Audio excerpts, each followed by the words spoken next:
BJP के राष्ट्रीय कार्यकारिणी की आज बैठक होगी और ये बैठक कोरोना के चलते करीब 1.5 साल बाद प्रत्यक्ष रूप से हो रही है। पार्टी सूत्रों के अनुसार इस बैठक में हाल ही में कुछ राज्यों में हुए उपचुनाव में पार्टी को मिली हार को देखते हुए 5 राज्यों के आगामी उपचुनाव के लिए नई रणनीति पर विचार होने की संभावना है। और एक दिन की इस बैठक में राष्ट्रीय अध्यक्ष जेपी नड्डा का भाषण होगा, जिससे शुरुआत होगी और प्रधानमंत्री नरेंद्र मोदी के समापन भाषण के साथ समाप्ति होगी। और बैठक में राजनाथ सिंह, नितिन गडकरी, अमित शाह और सीएम योगी शिरकत करेंगे। तो फिलहाल आपको ये लाइव तस्वीरें भी दिखा रहे हैं। बीजेपी के राष्ट्रीय अध्यक्ष जेपी नड्डा पहुंच चुके हैं और उनके साथ तमाम अन्य गणमान्य भी नजर आ रहे हैं। आपको बता दें, पार्टी के वरिष्ठ नेतागण धीरे धीरे करके वहां पहुंच रहे हैं और इस बैठक में आगे के वक्त में जो उपचुनाव होंगे 5 राज्यों में, उसको लेकर रणनीति तैयार की जा सकती है। फिलहाल ये दीप प्रज्वलित किया जा रहा है। बीजेपी के राष्ट्रीय अध्यक्ष जेपी नड्डा दीप प्रज्वलन कर रहे हैं। ये लाइव तस्वीरें आपको इस वक्त दिखा रहे हैं और उनके साथ तमाम अन्य वरिष्ठ नेतागण भी मौजूद हैं।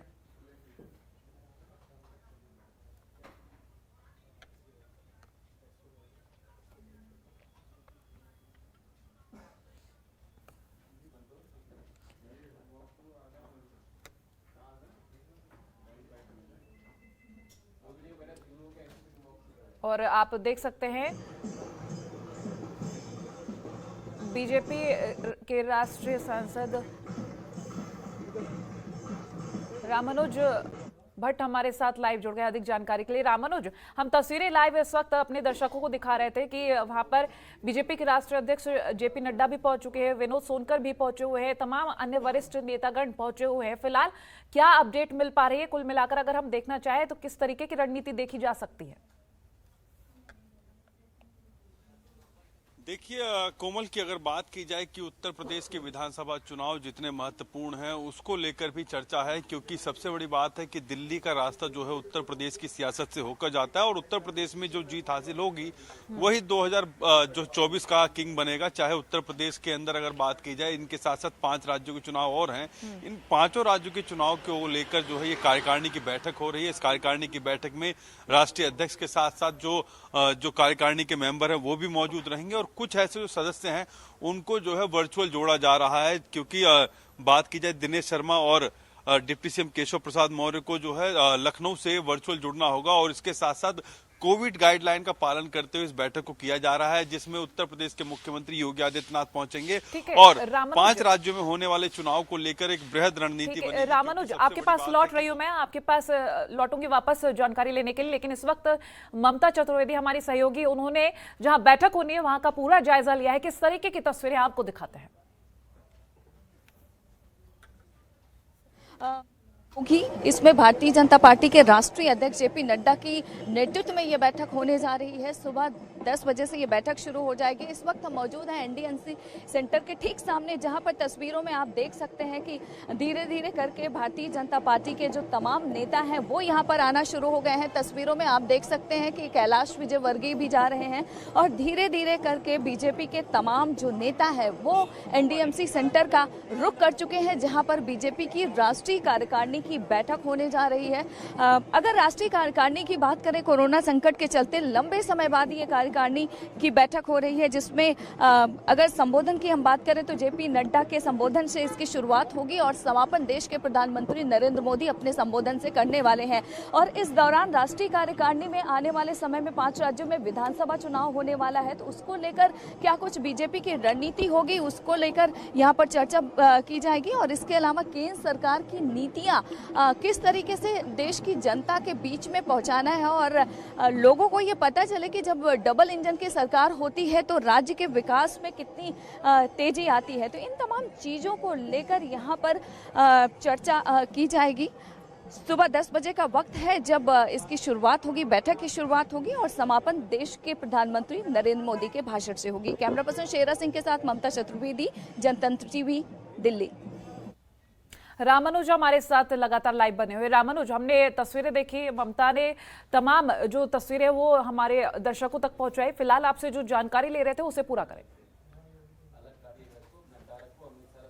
देखिए कोमल, अगर बात की जाए कि विधानसभा चुनाव को खासकर जो है उत्तर प्रदेश के विधानसभा चुनाव की, क्योंकि 403 सीटें हैं और लोकसभा की अगर बात की जाए तो 80 सीटें हैं और सबसे महत्वपूर्ण जो है पूरे देश के अंदर उत्तर प्रदेश का चुनाव होता है और सबसे जो है बीजेपी हो, चाहे सपा हो, चाहे बसपा हो या कांग्रेस, सबके लिए इस बार जो है एक कड़ी चुनौती है। क्योंकि अगर जनता की अगर बात की, जनता का रुख साफ नहीं और ऐसे में अन्य राज्यों के अंदर जो चुनाव की स्थिति रही है उसको देखते हुए बीजेपी जो है उत्तर प्रदेश को ज्यादा फोकस कर रही है और अन्य राज्यों का जो नतीजे आए हैं उससे भी संतुष्ट नहीं है बीजेपी। और उत्तर प्रदेश की अगर बात की जाए तो उत्तर प्रदेश के अंदर चाहे तिकोनिया का हादसा हो, चाहे प्रियंका गांधी के बढ़ती जो रैलियां जो प्रियंका गांधी ने करी उसको लेकर हो, चाहे समाजवादी पार्टी जिस तरीके से लोगों से मिल रही है, ये सारी चीजें जो है इस बैठक में रखी जाएंगी। और 2022 को कैसे जीता जा सके इसका जो है गुरु मंत्र जो है जेपी नड्डा देंगे। और इसमें सबसे बड़ी बात यह है कि प्रधानमंत्री का संसदीय क्षेत्र जहां पर जो है स्थिति को और ज्यादा मजबूत करने की कोशिश की जा रही है, क्योंकि पूर्वांचल की अगर बात की जाए, पूर्वांचल को साधने के साथ साथ पश्चिम के अंदर किसान आंदोलन जो हुआ है उसके लिए क्या विकल्प रहेगा, किस तरीके से उसको कम किया जा सके, उसके जो डैमेज कंट्रोल किया जा सके। और तिकोनिया का जो डैमेज कंट्रोल है उसका असर सिर्फ उत्तर प्रदेश में नहीं, उसका असर जो है उत्तराखंड में भी पड़ेगा, पंजाब में भी पड़ेगा। तो ऐसे में ये सारा डैमेज कंट्रोल करने के लिए इस कार्यकारिणी की बैठक में सारी चर्चा हो सकती है। और ऐसे में आपने देखा कि किस तरीके की अगर बात की जाए, मुख्यमंत्री योगी आदित्यनाथ पहुंचेंगे और वहां पर तमाम इन विषयों पर चर्चा होगी, लॉ एंड ऑर्डर पर बात होगी और हर वो विषय होगा जो सरकार को फेलियर साबित कर सकता है विपक्ष के द्वारा। विपक्ष जो लगातार सवाल खड़े कर रहा है उससे कैसे निपटा जाएगा और किन किन विधानसभा सीटों के प्रत्याशी जो है बदले जा सकते हैं, ये सारी चर्चाएं जो है इस कार्यकारिणी की बैठक में होगी। क्योंकि हर बार जो है बीजेपी अपने 40% जीते हुए विधायकों को जो है बाहर का रास्ता दिखा देती है, उनकी टिकट काट देती है। तो ऐसे में किस तरीके के लोगों को जोड़ा जाएगा, किस तरीके के नए लोगों को और जो है टिकट दी जाएगी, सारी चर्चाएं जो है इस कार्यकारिणी की बैठक में होगी। और क्या स्ट्रेटेजी रहेगी चुनाव के दौरान और किन किन नेताओं को जो है उत्तर प्रदेश में कैंपेन करना है, किन किन नेताओं को पंजाब में, तो सारी स्ट्रेटेजी जो है इसमें तैयार होगी। और किस तरीके का वातावरण जो है जनता को जो है किन मुद्दों को जो है और हाईलाइट किया जा सके, ये सारा विषय जो है आज इस बैठक के अंदर चर्चा का विषय रहेगा। और इतना ही नहीं, उत्तर प्रदेश में जो वो चेहरे हैं जिनको तवज्जो देने के साथ साथ जो एक बड़ा वोट बैंक साध सकते हो उनको कैसे अपने साथ लाया जाए, जो छोटे दल है उनका कैसे सदुपयोग किया जाए। हम अगर बीजेपी के पिछले कामों को देखें तो काफी ज्यादा काम किए गए और फिर अगर फेरबदल को देखा जाए तो पिछली बार से हम देख रहे हैं कि महिलाओं और युवाओं को मौका ज्यादा दिया जाता है। इस बार भी ऐसी तस्वीरें देखी जा सकती हैं।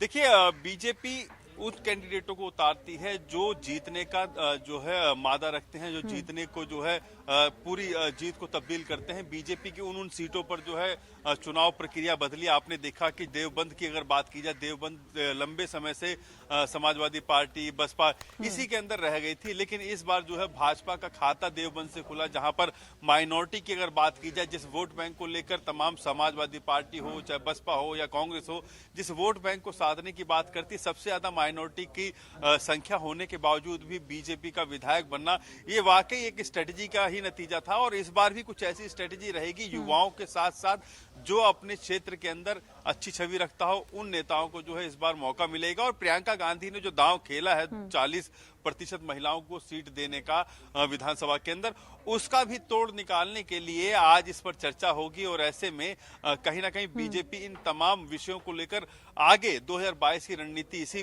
बैठक में तैयार करेगी कि कैसे महिलाओं को आरक्षण देना है, 33% जो आरक्षण है उसको कैसे पूरा करना है, या कांग्रेस की आरक्षण का तोड़ कैसे निकालना है विधानसभा के अंदर। ये सारी चीजें इस बैठक के अंदर रखी जाएंगी। तो ऐसे में समझिए कि कोमल की उत्तर प्रदेश की सियासत को लेकर, उन 5 राज्यों की सियासत को लेकर कहीं ना कहीं आज की बैठक बहुत महत्वपूर्ण हो जाती है। और सबसे बड़ी बात है कि मुख्यमंत्री योगी आदित्यनाथ तमाम उन विषयों को भी रखेंगे जिससे केंद्र की योजनाओं को कहां तक जो है लाभ पहुंच सका जनता को, ये सारी बातें होंगी। और किन किन जो है विषयों को उठाया जाए ताकि विधानसभा चुनाव की अगर बात की जाए, कैसे विधानसभा चुनाव को जीता जा सके।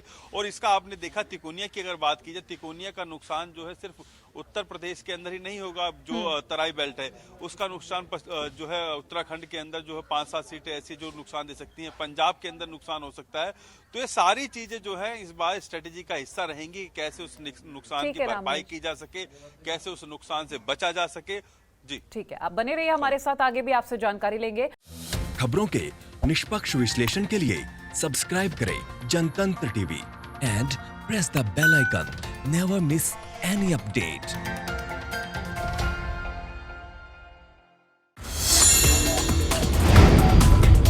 Download the Janatantra TV app, available on Google Play and App Store.